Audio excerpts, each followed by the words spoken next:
नमस्कार दोस्तों, मैं किस्साबाज वाला लेकर आया हूँ कथा सम्राट मुंशी प्रेमचंद जी द्वारा रचित कई कहानियों का एक गुच्छा। दोस्तों, अगर हमारी कहानी आपको पसंद आए तो इसे लाइक, सब्सक्राइब और शेयर जरूर करें। तो आइए बिना देर किए शुरू करते हैं हम आज की कहानी। कहानी का शीर्षक है घास वाली। मूलिया हरी हरी घास का गट्ठा लेकर आई तो उसका गेहुआ रंग कुछ तमतमाया हुआ था और बड़ी बड़ी मद भरी आंखों में शंका समाई हुई थी। महावीर ने उसका तमतमाया हुआ चेहरा देखकर पूछा, क्या है मूलिया, आज कैसा जी है? मूलिया ने कुछ जवाब ना दिया। उसकी आंखें डबडबा गईं। महावीर ने समीप आकर पूछा, क्या हुआ, बताती क्यों नहीं? किसी ने कुछ कहा है? अम्मा ने डांटा है? क्यों इतनी उदास है? मूलिया ने सिसक कर कहा, कुछ नहीं। हुआ क्या है, अच्छी तो हूं। महावीर ने मूलिया को सिर से पांव तक देखकर कहा, चुपचाप रोएगी, बताएगी नहीं? मूलिया ने बात टाल कर कहा, कोई बात भी हो, क्या बताऊं? मूलिया इस उसर में गुलाब का फूल थी। गेहुआ रंग था, हिरन किसी आंखें, नीचे खींचा हुआ चिंबुक, कपोलों पर हल्की लालिमा, बड़ी बड़ी नुकीली पलकें, आंखों में एक विचित्र आर्द्रता जिसमें एक स्पष्ट वेदना, एक मूक व्यथा झलकती रहती थी। मालूम नहीं चमारों के इस घर में वो अप्सरा कहाँ से आ गई थी। क्या उसका कोमल फूल सा गात इस योग्य था कि सर पर घास की टोकरी रखकर बेचने जाती? उस गांव में ऐसे भी लोग मौजूद थे जो उसके तलवे के नीचे आंखों बिछाते थे, उसकी एक चितवन के लिए तरसते थे, जिनसे अगर वह एक शब्द भी बोलती तो निहाल हो जाते। लेकिन उसे आए साल भर से अधिक हो गया, किसी ने उसे युवकों की तरफ ताकते या बातें करते नहीं देखा। वह घास लिए निकलती तो ऐसा मालूम होता मानो उषा का प्रकाश सुनहरे आवरण में रंजित अपनी छटा बिखेरता जाता हो। कोई गजलें गाता, कोई छाती पर हाथ रखता, पर मूलिया नीचे आंख किए अपनी राह चलती जाती। लोग हैरान होकर कहते, इतना अभिमान, महावीर में ऐसा क्या सुरखाब के पर लगे हैं, ऐसा अच्छा जवान भी तो नहीं, न जाने यह कैसे उसके साथ रहती है। मगर आज ऐसी बात हो गई जो इस जाति की और युवतियों के लिए चाहे गुप्त संदेश होती, मूलिया के लिए हृदय का शूल थी। प्रभात का समय था, पवन आम की बौर की सुगंधी से मतवाला हो रहा था। आकाश पृथ्वी पर सोने की वर्षा कर रहा था। मूलिया सिर पर झौवा रखे घास छीलने चली तो उसका गेहुआ रंग प्रभात की सुनहरी किरणों से कुंदन की तरह दमक उठा। एकाएक युवक चैन सिंह सामने से आता हुआ दिखाई दिया। मूलिया ने चाहा कि कतरा कर निकल जाए, मगर चैन सिंह ने उसका हाथ पकड़ लिया और बोला, मूलिया, तुझे क्या मुझ पर जरा सी भी दया नहीं आती? मूलिया का वह फूल सा खिला हुआ चेहरा ज्वाला की तरह धधक उठा। जरा भी नहीं डरी, जरा भी न झिड़की, झाबा जमीन पर गिरा दिया और बोली, मुझे छोड़ दो, नहीं तो मैं चिल्लाती हूँ। चैन सिंह को आज जीवन में एक नया अनुभव हुआ। नीची जातों में रूप माधुर्य का इसके सिवा और काम ही क्या है कि वह ऊंची जात वालों का खिलौना बने। इससे कितने ही मार्क उसने जीते थे, पर आज मूलिया के चेहरे का वह रंग, उसका वह क्रोध, वह अभिमान देखकर उसके छक्के छूट गए। उसने लज्जित होकर उसका हाथ छोड़ दिया। मूलिया वेग से आगे बढ़ गई। संघर्ष की गर्मी में चोट की व्यथा नहीं होती, पीछे से टीस होने लगती है। मूलिया जब कुछ दूर निकल गई तो क्रोध और भय तथा अपनी बेकसी को अनुभव करके उसकी आंखों में आंसू भर आए। उसने कुछ देर जब्त किया, फिर सिसक सिसक कर रोने लगी। अगर वह इतनी गरीब ना होती तो किसी की मजाल थी कि कोई इस तरह उसका अपमान करता। वह रोती जाती थी और घास छिलती जाती थी। महावीर का क्रोध वह जानती थी, अगर उससे कह दे तो वह इस ठाकुर के खून का प्यासा हो जाए, फिर न जाने क्या हो। इस ख्याल से उसके रोए खड़े हो गए, इसलिए उसने महावीर के प्रश्नों का कोई उत्तर ना दिया। दूसरे दिन मूलिया घास के लिए ना गई। सास ने पूछा, तो क्यों नहीं जाती? और सब तो चली गई। मूलिया ने सिर झुकाकर कहा, मैं अकेली ना जाऊंगी। सास ने बिगड़ कर कहा, अकेले क्या तुझे बाग उठा ले जाएगा? मूलिया ने और भी सिर झुका लिया और दबी हुई आवाज से बोली, मुझे सब छेड़ते हैं। सास ने डांटा, ना तू औरों के साथ जाएगी ना अकेली जाएगी, तो फिर जाएगी कैसे? यह साफ साफ क्यों नहीं कहती कि मैं ना जाऊंगी? तो यहाँ मेरे घर में रानी बन के निवाह ना होगा। किसी को चाम नहीं प्यारा, काम प्यारा होता है। तू बड़ी सुंदर है तो तेरी सुंदरता लेकर चाटूं। उठा झाबा और घास ला। द्वार पर नीम के दरख्त के साए में महावीर खड़ा घोड़े को मल रहा था। उसने मूलिया को रोनी सूरत बनाए जाते देखा, पर कुछ बोल ना सका। उसका बस चलता तो मूलिया को कलेजे में बिठा लेता, आंखों में छिपा लेता, लेकिन घोड़े का पेट भरना तो जरूरी था। घास मोल लेकर खिलाए तो 12 आने रोज से कम न पड़े। ऐसी मजदूरी ही कौन होती है? मुश्किल से 1.5-2 रुपए मिलते हैं, वह भी कभी मिले कभी ना मिले। जब से यह सत्यानाशी लॉरियां चलने लगी हैं, एके वालों की बधिया बैठ गई है। कोई सेंध भी नहीं पूछता। महाजन से 150 रुपये उधार लेकर एक्का और घोड़ा खरीदा था, मगर लोरियों के आगे एक्के को कौन पूछता है। महाजन का सूद भी तो ना पहुंच सकता था, मूल का कहना ही क्या। ऊपरी मन से बोला, ना मन हो तो रहने दो, देखी जाएगी। इस दिलजोई से मुलिया निहाल हो गई। बोली, घोड़ा खाएगा क्या। आज उसने कल का रास्ता छोड़ दिया और खेतों की मेड़ों से होती हुई चली। बार बार सतर्क आंखों से इधर उधर ताकती जाती थी। दोनों तरफ ऊपर के खेत खड़े थे। जरा भी खटखटाहट होती तो उसका जी सन्न हो जाता। कहीं कोई उख में ना छिपा बैठा हो, मगर कोई नई बात ना हुई। ऊख के खेत निकल गए, आमों का बाग निकल गया, सींचे हुए खेत नजर आने लगे। दूर के कुएं पर पूर चल रहा था। खेतों की मेड़ों पर हरी हरी घास जमी हुई थी। मुलिया का जी ललचाया। यह आधे घंटे में जितनी घास छिल सकती है, सूखे मैदान में दोपहर तक ना छिल सकेगी। यह देखता ही कौन है। कोई चिल्लाएगा तो चली जाऊंगी। वह बैठकर घास छीलने लगी और 1 घंटे में उसका झाबा आधे से ज्यादा भर गया। वह अपने काम में इतनी तन्मय थी कि उसे चैन सिंह के आने की खबर ही ना हुई। एकाएक उसने आहट पाकर सिर उठाया तो चैन सिंह को खड़ा देखा। मुलिया की छाती धक से हो गई। जी में आया भाग जाए, झाबा उलट दे और खाली झाबा लेकर चली जाए, पर चैन सिंह ने कई गज के फासले से ही रुककर कहा, डर मत, मत डर। भगवान जानता है, मैं तुझसे कुछ ना बोलूंगा। जितनी घास चाहे छील ले, मेरा ही खेत है।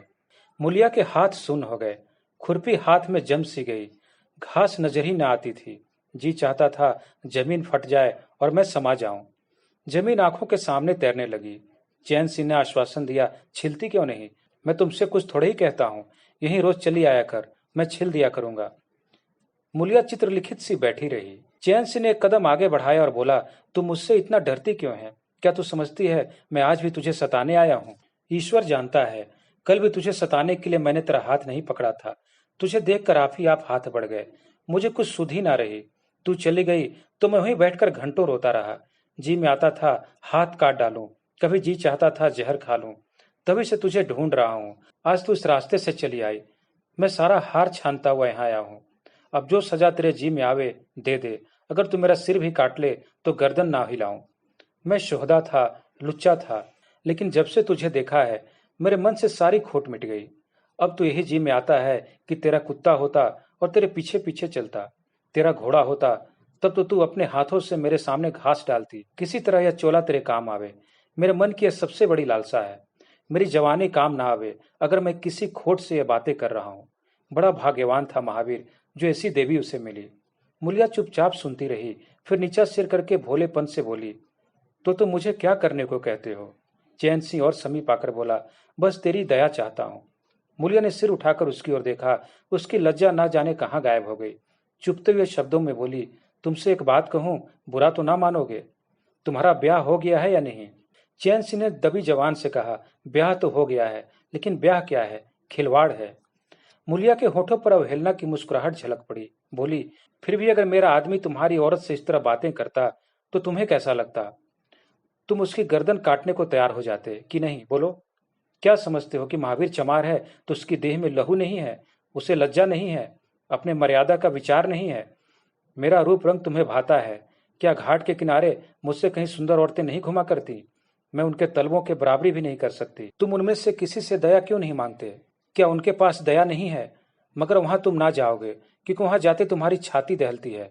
मुझसे दया मांगते हो इसलिए ना कि मैं चमारीन हूँ, नीच जाति हूँ, और नीच जाति की औरत जरा सी घुड़की या धमकी या जरा सी लालच से तुम्हारी मुट्ठी में आ जाएगी। कितना सस्ता सौदा है। ठाकुर होना ऐसा सस्ता सौदा क्यों छोड़ने लगे। चैन सिंह लज्जित होकर बोला, मुलिया यह बात नहीं, मैं सच कहता हूँ। इसमें ऊंच नीच की बात नहीं है, सब आदमी बराबर हैं। मैं तेरे चरणों पर सिर रखने को तैयार हूँ। मुलिया, इसलिए ना कि जानते हो कि मैं कुछ कर नहीं सकती। जाकर किसी खतरानी के चरणों पर सिर रखो तो मालूम हो कि चरणों पर सिर रखने का क्या फल मिलता है। फिर यह सिर तुम्हारी गर्दन पर ना रहेगा। चैन सिंह मारे शर्म के जमीन में गड़ा जाता था। उसका मुंह ऐसा सूख गया था मानो महीनों की बीमारी से उठा हो। मुंह से बात ना निकलती थी। मुलिया इतनी वाकपट्टू है इसका उसे गुमान भी ना था। मुलिया फिर बोली, मैं भी रोज बाजार जाती हूँ, बड़े बड़े घरों का हाल जानती हूँ। मुझे किसी बड़े घर का नाम बता दो जिसमें कोई साइस, कोई कोचवान, कोई कहार, कोई पंडा, कोई महाजन ना घुसा बैठा हो। यह सब बड़े घरों की लीला है और वह औरतें जो कुछ करती हैं ठीक करती हैं। उनके घर वाले भी तो चमारिनों और कहारिनों पर जान देते फिरते हैं। लेना देना बराबर हो जाता है। बेचारे गरीब आदमियों के लिए यह बातें कहाँ। मेरे आदमी के लिए संसार में जो कुछ हूं मैं हूं। संयोग की बात है कि मैं तनिक सुंदर हूं, लेकिन मैं काली कलुटी भी होती तब भी वह मुझे इसी तरह रखता। इसका मुझे विश्वास है। मैं चमारिन होकर भी इतनी नीच नहीं हूं कि विश्वास का बदला खोट से दूं। हाँ, वह अपने मन की करने लगे, मेरी छाती पर मूंग दलने लगे, तो मैं भी उसकी छाती पर मूंग दलूंगी। तुम मेरे रूप के ही दीवाने हो ना। आज मुझे माता निकल आए, कानी हो जाऊं तो मेरी ओर ताकोगे भी नहीं। बोलो, झूठ कहती हूँ? चैन सिंह इनकार ना कर सका। मुलिया ने उसी गर्व से भरे हुए स्वर में कहा, लेकिन मेरी एक नहीं, दोनों आंखें फूट जाएं तब भी वह मुझे इसी तरह रखेगा। मुझे उठावेगा, बैठावेगा, खिलावेगा। तुम चाहते हो मैं ऐसे आदमी के साथ कपट करूं? जाओ, अब मुझे कभी न छेड़ना। नहीं, अच्छा न होगा। जवानी जोश है, बल है, दया है, साहस है, आत्मविश्वास है, गौरव है और सब कुछ जो जीवन को पवित्र, उज्जवल और पूर्ण बना देता है। जवानी का नशा घमंड है, निर्दयता है, स्वार्थ है, शेखी है, विषय वासना है, कटुता है और वह सब कुछ जो जीवन को पशुता और विकार और पतन की ओर ले जाता है। चैन सिंह पर जवानी का नशा था। मुलिया के शीतल छींटों ने नशा उतार दिया। जैसे उबलती हुई चाशनी में पानी के छींटे पड़ जाने से फेन मिट जाता है, मैल निकल जाता है और निर्मल शुद्ध रस निकल आता है। जवानी का नशा जाता रहा, केवल जवानी रह गई। कामनी के शब्द जितनी आसानी से दीन और ईमान को गारद कर सकते हैं, उतनी ही आसानी से उनका उद्धार भी कर सकते हैं। चैन सिंह उस दिन से दूसरा ही आदमी हो गया। गुस्सा उसकी नाक पर रहता था। बात बात पर मजदूरों को गालियां देना, डांटना और पिटना उसकी आदत थी। असामी उससे थर थर कांपते थे। मजदूर उसे आते देखकर अपने काम में चुस्त हो जाते थे। पर ज्यों उसने इधर पीठ फेरी और उन्होंने चिल्लम पीना शुरू किया, सब दिल में उससे जलते थे, उसे गालियां देते थे। मगर उस दिन से चैन सिंह इतना दयालु, इतना गंभीर, इतना सहनशील हो गया कि लोगों को आश्चर्य होता था। कई दिन गुजर गए थे। एक दिन संध्या समय चैन सिंह खेत देखने गया। पूर चल रहा था। उसने देखा कि एक जगह नाली टूट गई है और सारा पानी बहा चला जाता है। क्यारियों में पानी बिल्कुल नहीं पहुंचता, मगर क्यारी बनाने वाली बुढ़िया चुपचाप बैठी है। उसे इसकी जरा भी फिक्र नहीं है कि पानी क्यों नहीं आता। पहले यह दशा देखकर चैन सिंह आपे से बाहर हो जाता। उस औरत की उस दिन मजूरी काट लेता और पूर चलाने वालों को घुड़कियां जमाता। पर आज उसे क्रोध नहीं आया। उसने मिट्टी लेकर नाली बांध दी और खेत में जाकर बुढ़िया से बोला, तू यहाँ बैठी है और पानी सब बहा जा रहा है। बुढ़िया घबरा कर बोली, अभी खुल गई होगी राजा, मैं अभी जाकर बंद किए देती हूँ। यह कहती वह थर थर कांपने लगी। चैन सिंह ने उसकी दिलजोई करते हुए कहा, भाग मत, मैंने नाली बंद कर दी है। बुढ़ाऊ कई दिन से नहीं दिखाई दिए, कहीं काम पर जाते हैं कि नहीं? बुढ़िया गदगद होकर बोली, आजकल तो खाली ही बैठे हैं भैया, कहीं काम नहीं लगता। चैन सिंह ने नम्र भाव से कहा, तो हमारे यहाँ लगा दे, थोड़ा सा सन रखा है, उसे काटते हैं। यह कहता हुआ कुएं की ओर चला गया। यहाँ 4 पुर चल रहे थे, पर इस वक्त 2 हकवे बेर खाने गए थे। चैन सिंह को देखते ही मजदूरों के होश उड़ गए। ठाकुर ने पूछा, 2 आदमी कहाँ गए? तो क्या जवाब देंगे? सब के सब डांटे जाएंगे। बेचारे दिल में सहमे जा रहे थे। चैन सिंह ने पूछा, वह दोनों कहाँ चले गए? किसी के मुंह से आवाज न निकली। सहसा सामने से 2 मजदूर धोती के एक कोने में बेर भरे आते दिखाई दिए। खुश खुश बात करते चले आ रहे थे। चैन सिंह पर निगाह पड़ी तो दोनों के प्राण सूख गए। पांव मन मन भर के हो गए। अब न आते बनता न जाते। दोनों समझ गए कि आज डांट पड़ेगी, शायद मजूरी भी कट जाए। चाल धीमी पड़ गई। इतने में चैन सिंह ने पुकारा, बढ़ाओ, कैसे बेर हैं? लाओ जरा मुझे भी दो, मेरे ही पेड़ के हैं ना। दोनों और भी सहम उठे। आज ठाकुर जीता न छोड़ेगा। कैसा मीठा मीठा बोल रहा है, उतनी ही भिगो भिगो कर लगाएगा। बेचारे और भी सिकुड़ गए। चैन सिंह ने फिर कहा, जल्दी से आओ जी, पक्की पक्की सब मैं ले लूंगा। जरा एक आदमी लपक कर घर से थोड़ा सा नमक तो ले आओ। बाकी दोनों मजूरों से, तुम भी दोनों आ जाओ। उस पेड़ के बेर मीठे होते हैं, बेर खा लें, काम तो करना ही है। अब दोनों भगोड़ों को कुछ ढारस हुआ। सभी ने जाकर सब बेर चैन सिंह के आगे डाल दिए और पक्के पक्के छांट कर उसे देने लगे। एक आदमी नमक लाने दौड़ा। आधे घंटे तक चारों पूर बंद रहे। जब सब बेर उड़ गए और ठाकुर चलने लगे तो दोनों अपराधियों ने हाथ जोड़कर कहा, भैया जी, आज जान बख्शी हो जाए, बड़ी भूख लगी थी, नहीं तो कभी ना जाते। चैन सिंह ने नम्रता से कहा, तो इसमें बुराई क्या हुई? मैंने भी तो बेर खाए, 1 आध घंटे का हरज हुआ ही ना। तुम चाहोगे तो घंटे भर का काम आधे घंटे में कर दोगे, ना चाहोगे दिन भर में भी घंटे भर का काम ना होगा। चैन सिंह चला गया तो चारों बातें करने लगे। एक ने कहा, मालिक इस तरह रहें तो काम करने में जी लगता है, यह नहीं कि हरदम छाती पर सवार। दूसरा, मैंने तो समझा आज कच्चा ही खा जाएंगे। तीसरा, कई दिन से देखता हूँ, मिजाज नरम हो गया है। चौथा, सांझ को पूरी मजूरी मिले तो कहना। पहला, तुम तो हो गोबर गणेश, आदमी का रुख नहीं पहचानते। दूसरा, अब खूब दिल लगाकर काम करेंगे। तीसरा, और क्या, जब उन्होंने हमारे ऊपर छोड़ दिया तो हमारा भी धर्म है कि कोई कसर न छोड़े।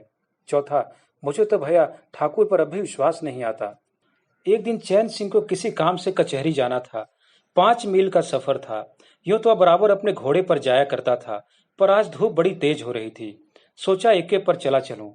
महावीर को कहला भेजा मुझे लेते जाना। कोई 9 बजे महावीर ने पुकारा। चैन सिंह तैयार बैठा था। चटपट एक्के पर बैठ गया, मगर घोड़ा इतना दुर्बल हो रहा था, एक्के की गद्दी इतनी मैली और फटी हुई, सारा सामान इतना रद्दी कि चैन सिंह को उस पर बैठते शर्म आई। पूछा, यह सामान क्यों बिगड़ा हुआ है महावीर? तुम्हारा घोड़ा तो इतना दुबला कभी ना था। आजकल सवारियां कम है क्या? महावीर ने कहा, नहीं मालिक, सवारियां काहे नहीं है, मगर लॉरियों के सामने एक्के को कौन पूछता है। कहाँ 2, 2.5, 3 की मजदूरी करके घर लौटता था, कहाँ 20 आने भी पैसे नहीं मिलते। क्या जानवर को खिलाऊं, क्या आप खाऊं? बड़ी विपत्ति में पड़ा हूं। सोचता हूं एक्का घोड़ा बेच बचाकर आप लोगों की मजूरी कर लूं, पर कोई ग्राहक नहीं लगता। ज्यादा नहीं तो 12 आने तो घोड़े को ही चाहिए, घास ऊपर से। जब अपना ही पेट नहीं चलता तो जानवर को कौन पूछे। चैन सिंह ने उसके फटे हुए कुर्ते की ओर देखकर कहा, 2-4 बीघे की खेती क्यों नहीं कर लेते? महावीर सिर झुकाकर बोला, खेती के लिए बड़ा पौरुख चाहिए मालिक। मैंने तो यही सोचा है कि कोई ग्राहक लग जाए तो एक्के को 1 आने निकाल दूं, फिर घास छीलकर बाजार ले जाया करूं। आजकल सास पतोह दोनों छीलती हैं, तब जाकर 10-12 आने पैसे नसीब होते हैं। चैन सिंह ने पूछा, तो बुढ़िया बाजार जाती होगी? महावीर लजाता हुआ बोला, नहीं भैया, वह इतनी दूर कहाँ चल सकती है। घर वाली चली जाती है, दोपहर तक घास छीलती है, तीसरे पहर बाजार जाती है, वहां से घड़ी रात गए लौटती है। हलकान हो जाती है भैया, मगर क्या करूं, तकदीर का क्या जोर। चैन सिंह कचहरी पहुंच गए और महावीर सवारियों की टोह में इधर उधर इक्के को घुमाता हुआ शहर की तरफ चला गया। चैन सिंह ने उसे 5 बजे आने को कह दिया। कोई 4 बजे चैन सिंह कचहरी से फुर्सत पाकर बाहर निकले। हाथे में पान की दुकान थी। जरा और आगे बढ़कर एक घना बरगद का पेड़ था। उसकी छांव में 20 ही तांगे एक्के फिटने खड़ी थीं। घोड़े खोल दिए गए थे। वकीलों, मुख्तारों और अफसरों की सवारियां यहीं खड़ी रहती थीं। चैन सिंह ने पानी पिया, पान खाया और सोचने लगा, कोई लॉरी मिल जाए तो जरा शहर चला जाऊं, कि उसकी निगाह एक घास वाली पर पड़ गई। सिर पर घास का झावा रखे साइसों से मेल भाव खा रही थी। चैन सिंह का हृदय उछल पड़ा। यह तो मुलिया है। बनी ठनी एक गुलाबी साड़ी पहने कोचवानों से मोल तोल कर रही थी। कई कोचवान जमा हो गए थे। कोई उससे दिल लगी करता था, कोई घूरता था, कोई हंसता था। एक काले कुलुटे कोचवान ने कहा, मुलिया, घास तोड़ के अधिक से अधिक 6 आने की है।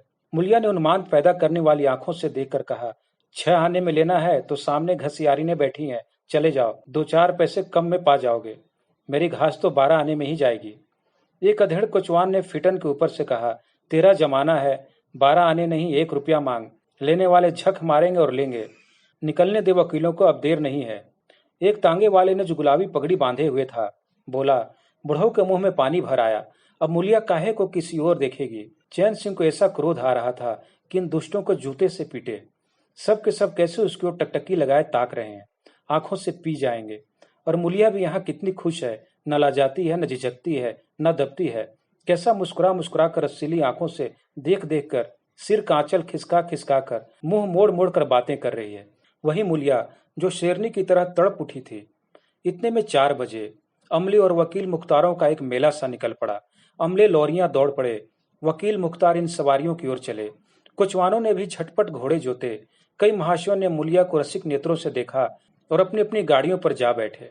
एकाएक मुलिया घास का झावा लिए उस फिटन के पीछे दौड़ी। फिटन में एक अंग्रेजी फैशन के जवान वकील साहब बैठे थे। उन्होंने पैदान पर घास रखवा ली, जेब से कुछ निकालकर मुलिया को दिया। मुलिया मुस्कुराई। दोनों में कुछ बातें भी हुई जो चैन सिंह ना सुन सके। एक क्षण में मुलिया प्रसन्न मुख घर की ओर चली। चैन सिंह पान वाले की दुकान पर विस्मृति की दशा में खड़ा रहा। पान वाले ने दुकान बढ़ाई, कपड़े पहने और केबिन का द्वार बंद करके नीचे उतरा तो चैन सिंह की समाधि टूटी। पूछा, क्या दुकान बंद कर दी? पान वाले ने सहानुभूति दिखाकर कहा, इसकी दवा करो ठाकुर साहब, यह बीमारी अच्छी नहीं है। चैन सिंह ने चकित होकर पूछा, कैसी बीमारी? पान वाला बोला, कैसी बीमारी? आधे घंटे से यहाँ खड़े हो जैसे कोई मुर्दा खड़ा हो। सारी कचहरी खाली हो गई, सब दुकानें बंद हो गई, मेहतर तक झाड़ू लगाकर चल दिए। तुम्हें कुछ खबर हुई? यह बुरी बीमारी है, जल्दी दवा करा डालो। चैन सिंह ने छड़ी संभाली और फाटक की ओर चला कि महावीर का एक्का सामने आता दिखाई दिया। कुछ दूर एक्का निकल गया तो चैन सिंह ने पूछा, आज कितने पैसे कमाए महावीर? महावीर ने हंसकर कहा, आज तो मालिक दिन भर खड़ा ही रह गया, किसी ने बेगार में भी ना पकड़ा, ऊपर से 4 पैसे की बीड़ियां पी गया। चैन सिंह ने जरा देर के बाद कहा, मेरी एक सलाह है, तुम मुझसे 1 रुपया रोज लिया करो, बस मैं जब बुलाऊं तो एक्का लेकर चले आया करो, तब तो तुम्हारी घरवाली को घास लेकर बाजार न जाना पड़ेगा। बोलो मंजूर है? महावीर ने सजल आंखों से देखकर कहा, मालिक आपका ही तो खाता हूं, आपकी प्रजा हूं, जब मर्जी हो पकड़ मंगवाइए, आपसे रुपए। चैन सिंह ने बात काट कर कहा, नहीं, मैं तुमसे बेगार नहीं लेना चाहता, तुम मुझसे 1 रुपया रोज ले जाया करो, घास लेकर घरवाली को बाजार मत भेजा करो, तुम्हारी आबरू मेरी आबरू है। और भी रुपए पैसे का जब काम लगे बेखटके चले आया करो। हाँ देखो, मुलिया से इस बात की भूल कर भी चर्चा ना करना, क्या फायदा। कई दिनों के बाद संध्या समय मुलिया चैन सिंह से मिली। चैन सिंह असामियों से माल गुजारी वसूल कर घर की ओर लपका जा रहा था कि उसी जगह जहां उसने मुलिया की बाह पकड़ी थी, मुलिया की आवाज कानों में आई। उसने ठिठक कर पीछे देखा तो मुलिया दौड़ी आ रही थी। बोला, क्या है मुलिया, क्यों दौड़ती हो? मैं तो खड़ा हूँ। मुलिया ने हाँफते हुए कहा, कई दिन से तुमसे मिलना चाहती थी, आज तुम्हें आते देखा तो दौड़ी। अब मैं घास बेचने नहीं जाती। चैन सिंह ने कहा, बहुत अच्छी बात है, क्या तुमने कभी मुझे घास बेचते देखा है? हाँ, एक दिन देखा था। क्या महावीर ने तुझसे सब कह डाला? मैंने तो मना कर दिया था, वह मुझसे कोई बात नहीं छिपाता। दोनों एक क्षण चुप खड़े रहे, किसी को कोई बात ना सूझती थी। एकाएक मुलिया ने मुस्कुराकर कहा, यहाँ तुमने मेरी बाह पकड़ी थी। चैन सिंह ने लज्जित होकर कहा, उसको भूल जाओ मुलिया, मुझ पर न जाने कौन सा भूत सवार था। मुलिया गदगद कंठ से बोली, उसे क्यों भूल जाऊं, उसी बाह की गहे लाज तो निभा रहे हो। गरीबी आदमी से जो चाहे करावे, तुमने मुझे बचा लिया। फिर दोनों चुप हो गए। जरा देर बाद मुलिया ने फिर कहा, तुमने मुझे समझा होगा, मैं हंसने बोलने में मगन हो रही थी। चैन सिंह ने बलपूर्वक कहा, नहीं मुलिया, मैंने एक क्षण के लिए भी नहीं समझा। मुलिया मुस्कुरा कर बोली, मुझे तुमसे यही आशा थी और है। पवन सींचे हुए खेतों में विश्राम करने जा रहा था, सूर्य निशा की गोद में विश्राम करने जा रहा था, और उस मलिन प्रकाश में चैन सिंह मुलिया की विलीन होती हुई रेखा को खड़ा देख रहा था। धन्यवाद।